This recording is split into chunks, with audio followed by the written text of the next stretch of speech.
My teacher, Peg Wilson, I met her when I was in 7th grade. She taught shorthand and typing, and that was what I had decided to use as my major. I don't know if it was a major, but it was the track that I was going to be on. And I chose that by myself. My mom and dad just didn't seem to be very interested in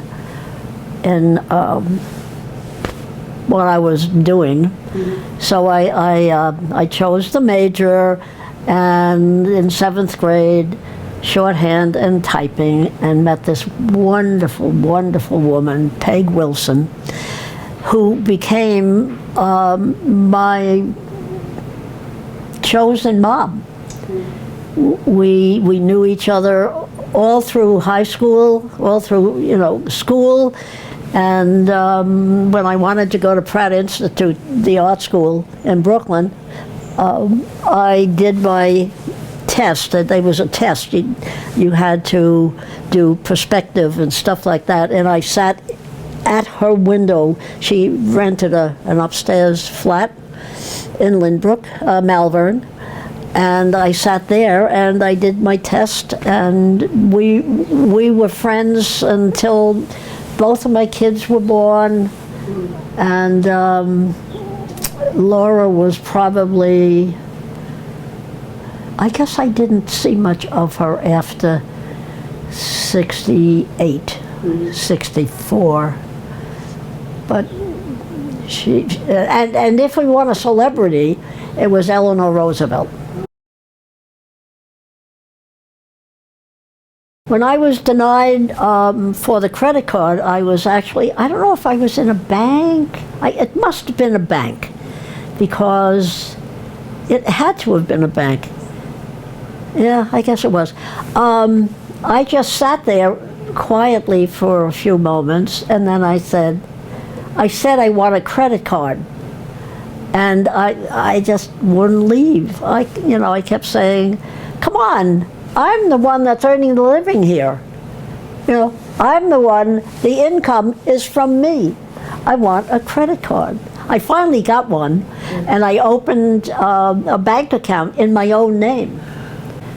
Not my name and my husband's name at the time. I had my own bank card, and then account. And then we had a joint account. I don't know if he had his separate account, but I did, always. Yay. What were some of the obstacles you faced? Well, I'm not sure it's an obstacle, but it happened. Before I helped create the first chapter of Now, I was married, raising 2 daughters, living in Levittown, Long Island, and I had a social circle of wonderful women, very intellectual women, and my life was going to work and then having a social life. And when I joined Now and started to talk about feminism, which I quickly grasped and it became part of my soul, they thought I was nuts. They tolerated me very nicely. They were wonderful women. And they all, no one in the 8 or 10 women that was part of this, no one worked. They didn't work outside of the home.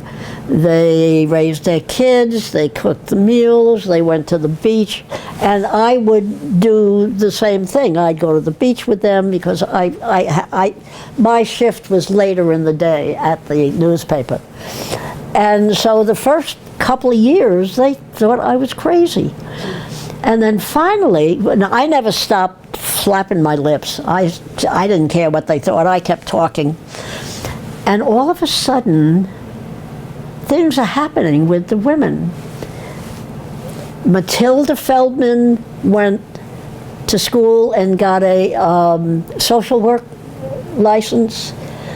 Doris Callisman went to school and got her psychology license. Esther Siegel, and she was my buddy, Esther, and the leader of the gang. Esther Siegel ran for the school board, won, and she also went out and got a job in New York at a huge furniture place as the community liaison.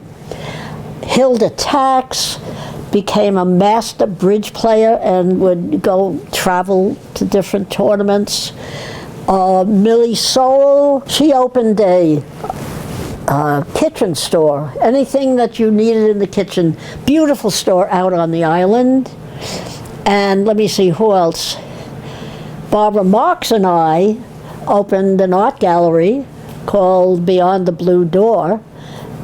So now I had that job too. And who am I missing? Anyway, that'll do.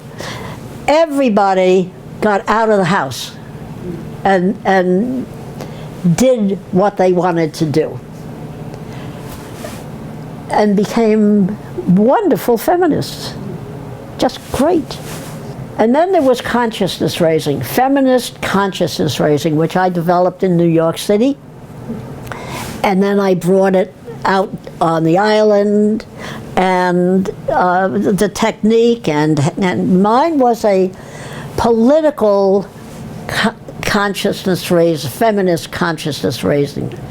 A lot of, there's other consciousness raising, which is usually internal, talking about who they are and so forth and so on. But this was, you start here and you learn about yourself and how politics and the culture that's created by politics affects your life. And by the time you get to the end, 8 weeks later, there is no way you can turn around and go back to who you were.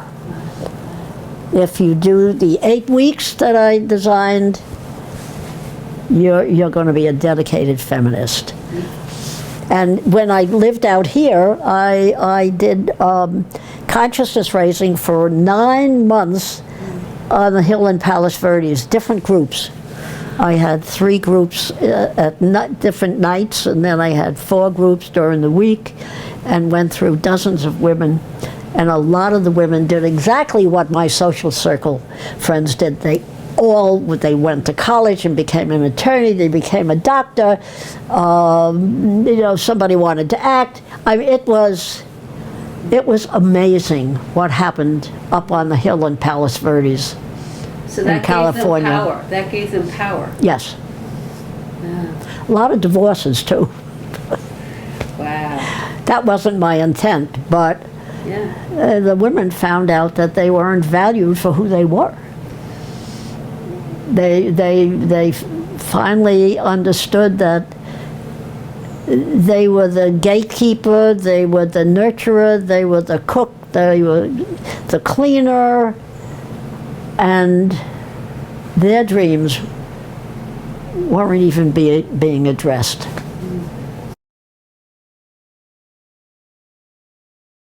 I was an art director at Newsday, which was a large, still is, paper, New York, wherever. I was an art director at Newsday, the daily newspaper, and there was a reporter by the name of Dolores Alexander, and we became friends. And one day her assignment was to go to New York and interview a bunch of women because we were starting a women's group. And so she went reluctantly, and she came back, and I picked up the phone, and it was Dolores. She said, "Get into the sitting room," and hung up. So I go running into the sitting room, and she's typing madly, and I said, "What?" And she reaches and takes a piece of paper and said, "Sign this." So I did. I trusted her. I signed it. Later I found out I joined the National Organization for Women. It was Betty Friedan and the announcement, and other women, of the creation of the National Organization for Women. That was the story. And then Dolores and I, you had to have 20 people in order to found a chapter. And there were no chapters at that moment. And then Dolores and I, within a couple of weeks, had 20 women, and we founded the first chapter ever anywhere in the United States of NOW. It was in New York City. And that's how I got involved with the women's movement, because my friend Dolores said, sign this. What year? That was 66 in October, I believe, or the beginning of November. It was right near the end of the year. And my life was never the same. On the steering committee, we'd go to Remo's and order pitchers of beer, and we'd sit and talk until the wee hours of the morning. And then I would drive home to Long Island, because I was still married. I'd get home about 2 or 3 and get up the next day, go to work. What were the issues that you saw that you felt you could be involved with and had something to do with the issues that of your time? At the moment that I signed that paper, I honestly didn't know what I signed. But I trusted Dolores. And initially, the issues were equal pay for equal work. The want ads, which at that time read help wanted female, help wanted male.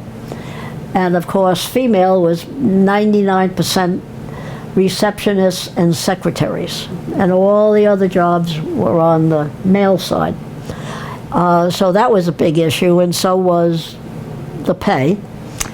And it was really interesting. In the very beginning, it was all surface issues that you could see. You know, when someone said, yeah, and you'd go, oh yeah.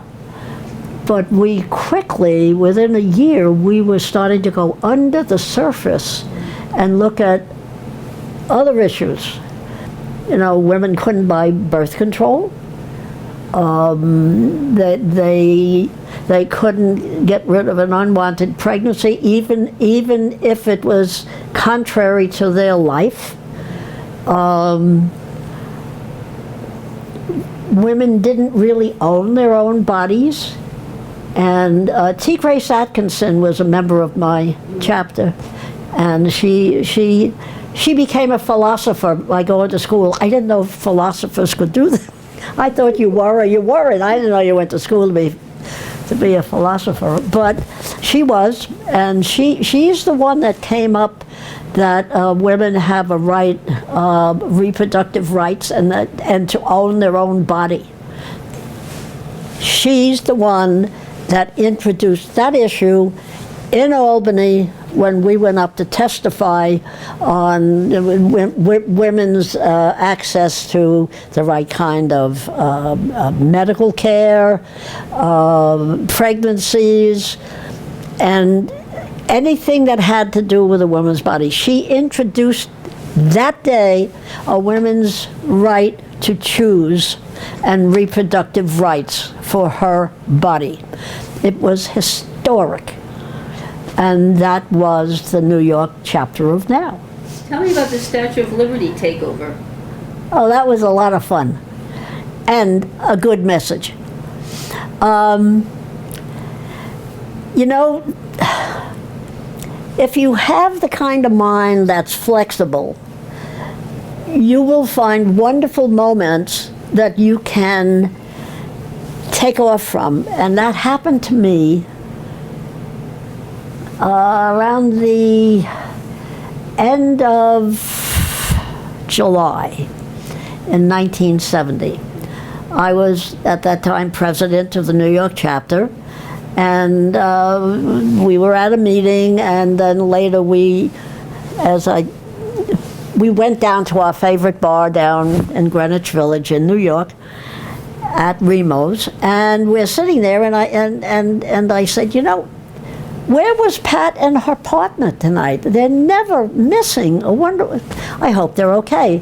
And then we went on to talk other stuff. And then at some point I looked up and I saw Pat and her partner walking into the bar, walking the full length of the bar, coming in the back where the restaurant was, and when I've never seen anybody sitting back there. I don't know what that was, but anyway. And I said, where were you? I was getting really worried about you.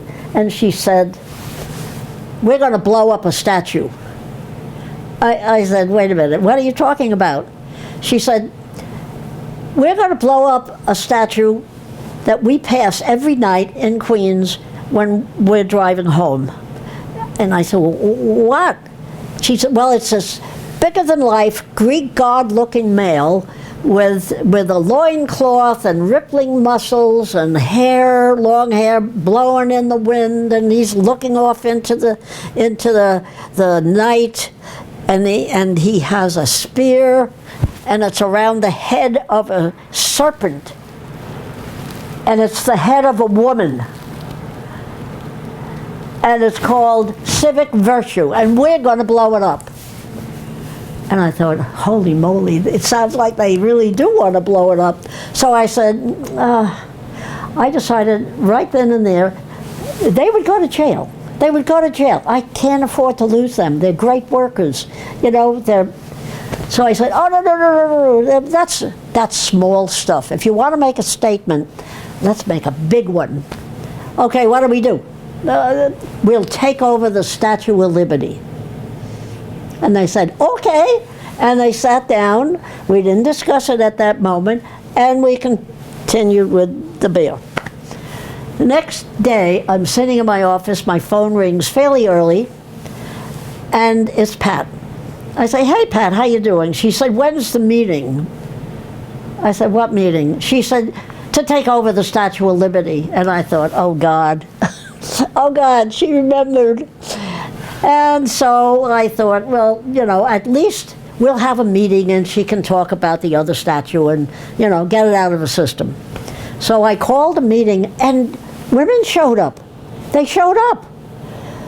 And now it seems to be taking on a life of its own. And so I call another meeting, and I go, and there's more women, and then they started making committees.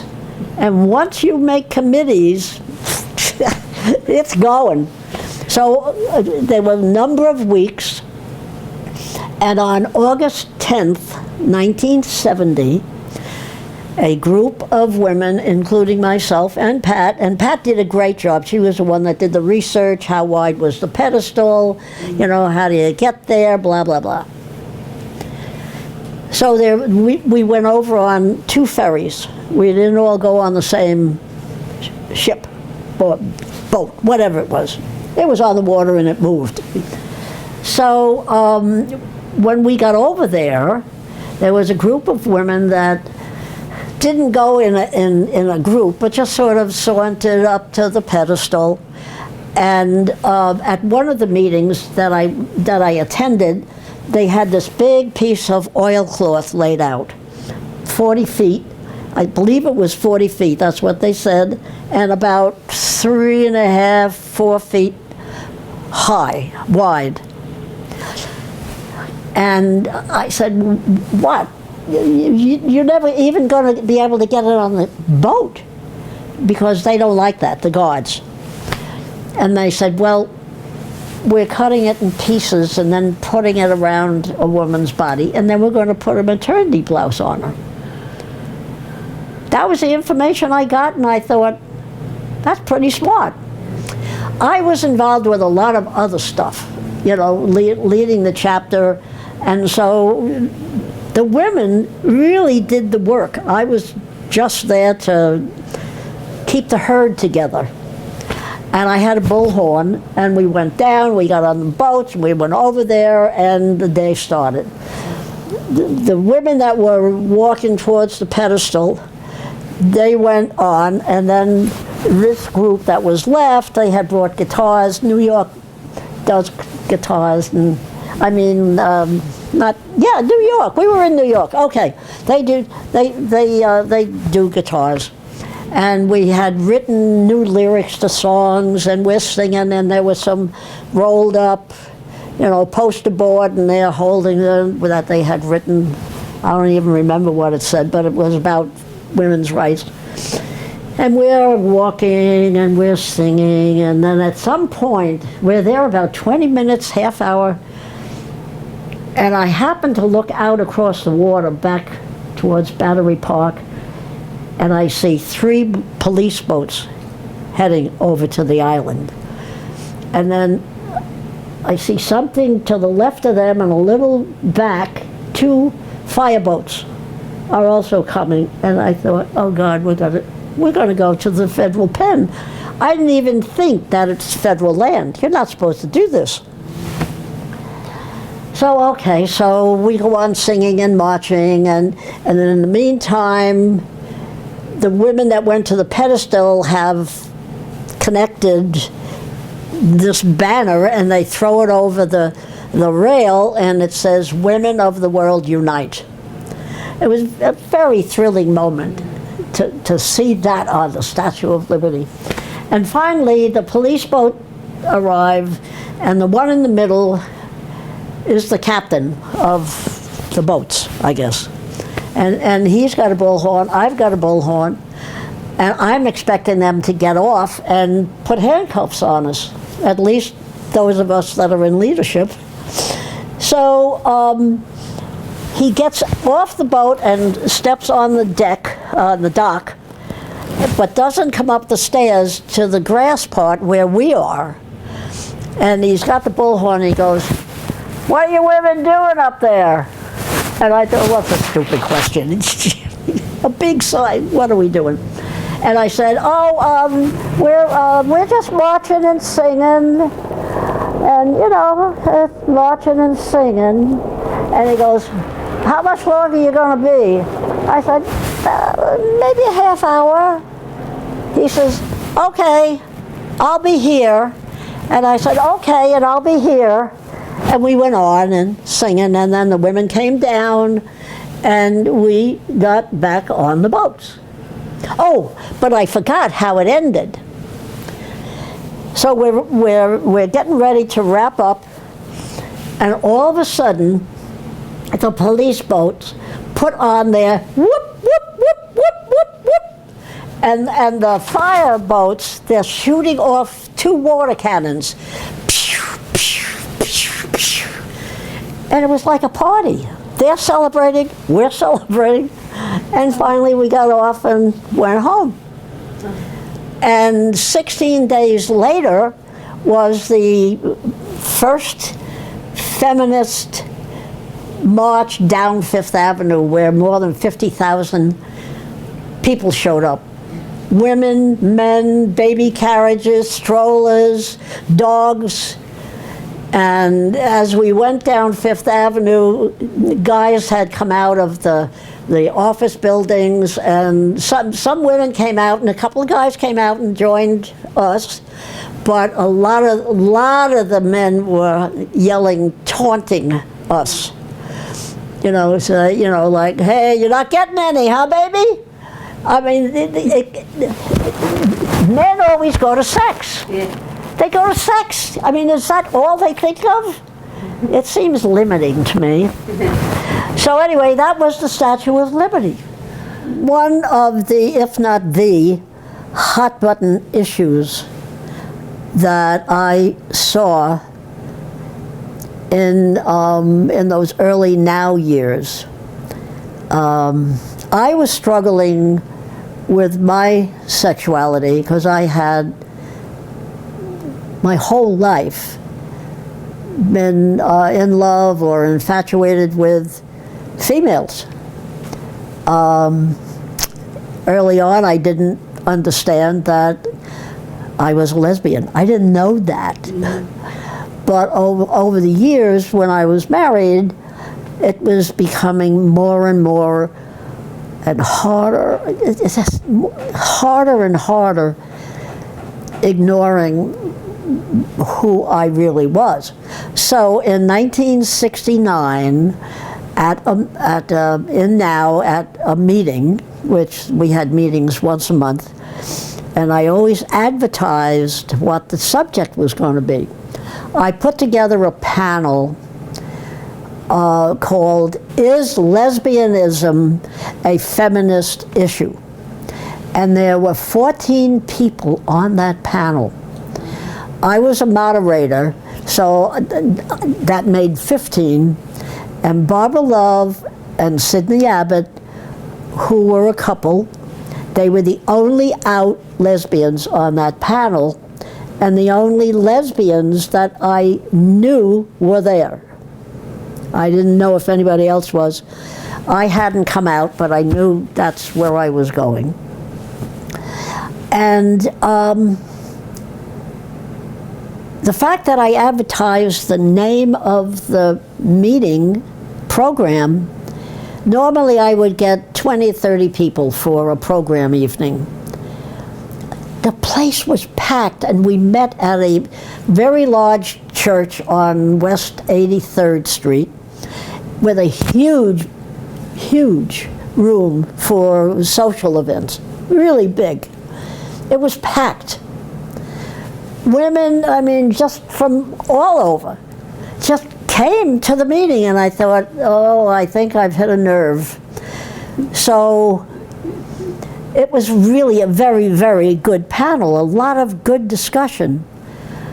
And the next day, I heard from one of the women who was in my chapter that Betty Friedan and the board, maybe it wasn't the next day, it was a couple of days after. They were very, very upset that I used the word lesbianism publicly. And to my knowledge, that word hadn't been used in the feminist movement yet. So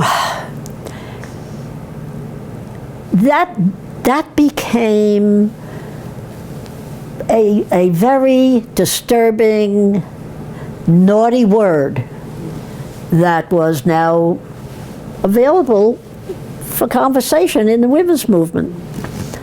And that was in '69. And then in '70, I was running again to be the president. And at an election, normally, there's maybe 50 people, members, 50 members might show up for an election. But what happened at that election that night was shocking. We were also preparing to do some different things. Before that meeting, I had gotten a call from Barbara Love and Sidney Abbott about a month before that program, because I had announced the program already. And they said, Ivy, they're gunning for you, making horrible phone calls, saying awful things about you. And I asked some of the things, and they were really awful. And I said, I'm not like that. She said, we know you're not, but that's what they're saying. They're trying to get lots of people to show up at the election to get rid of you. And she said, I've got 30 lesbians ready to join that night, because you could, to have your back. And I said, no, that's not right. They're not interested in the organization. They're just there for one purpose, and that's not right. And I said, and besides, I trust the membership. Well, that was the most stupid thing I have ever said in my entire life. So it was packed that night. Sitting and standing, it was packed.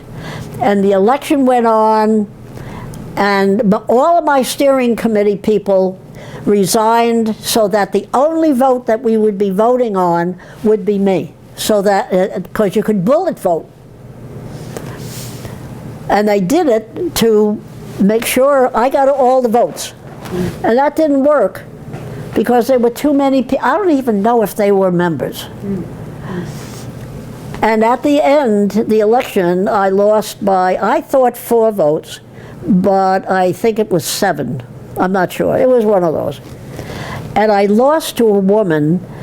I had never heard her name. I had never seen her. most of the people there I had never seen.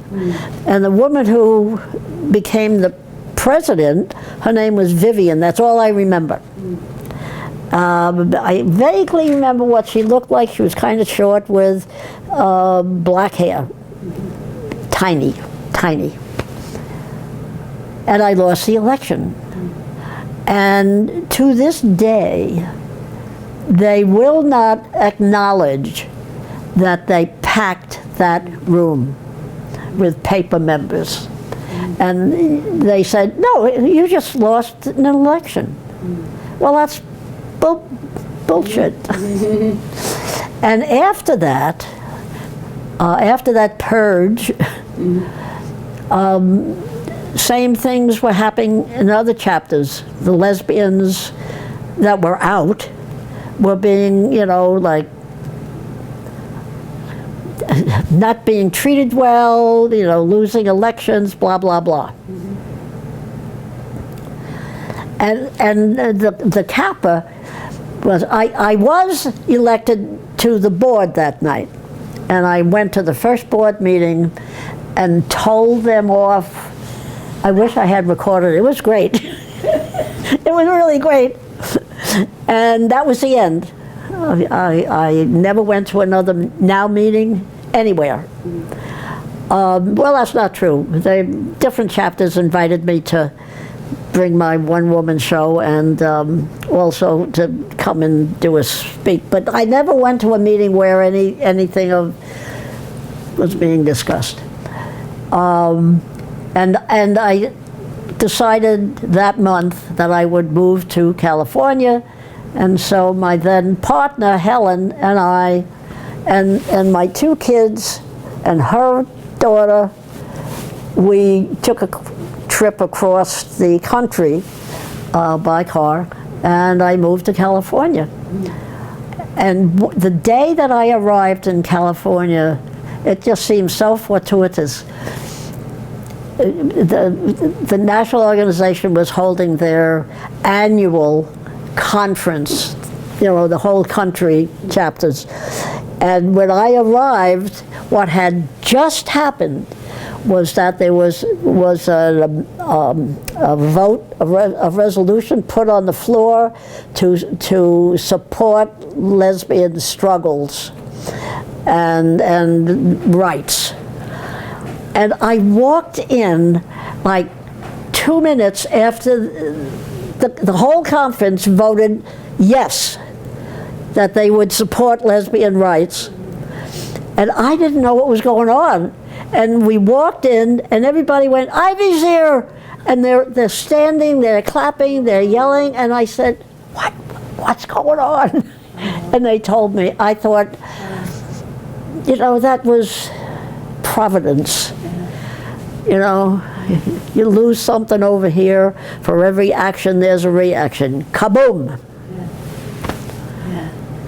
And to put some icing on the cake of that, what happened in New York, and then coming here, a couple of years ago, California State Now and Hollywood Now gave me an apology for what had happened to me regarding the lesbian issue, and here's the proclamation they gave me. It's an apology for how I was treated because I mentioned the word lesbian, which started, it became part of the women's movement. Lesbian support. A month later, a little more than a month later, after I was edged out, pushed out, this is what they're apologizing for. It's great. I love it. Yay. I have my 91st birthday coming in 2 days, and I'm losing my eyesight. My center vision is gone, so I live by peripheral, and so I don't get around as much as I used to. I can no longer drive, blah, blah, blah. And I've done a lot of remembering and going over some of the things that occurred in my life. Not because I want to think of them, but something will show me that I can't do that, but I could do that, you know, and things will go through my mind. And Hillary Clinton, I don't care whether you like her, you don't like her, but the fact that she was running for the President of the United States and really should have been the President of the United States, but the fact that she could, and the other women that are in the legislature now. Yes, Dianne Feinstein was there for years. Yes, Barbara Boxer was there for years. But all the new women that have come in to both Democrat and Republican, Nikki Haley, Republican, she's, you know, in the United Nations speaking and proposing, and you know, when I was growing up, there was no such thing as women running for anything. It was a man's world. And to a big degree, it still is, but man, we're moving. We are moving. I guess as we wrap up this interview, you know, when I think of the future, I think women will become more and more powerful, be in more culturally changing positions that they can have influence, where it is not always connected to the power of the penis, which it still is, as much as we have moved forward. We move forward in a side direction. We sort of went like that.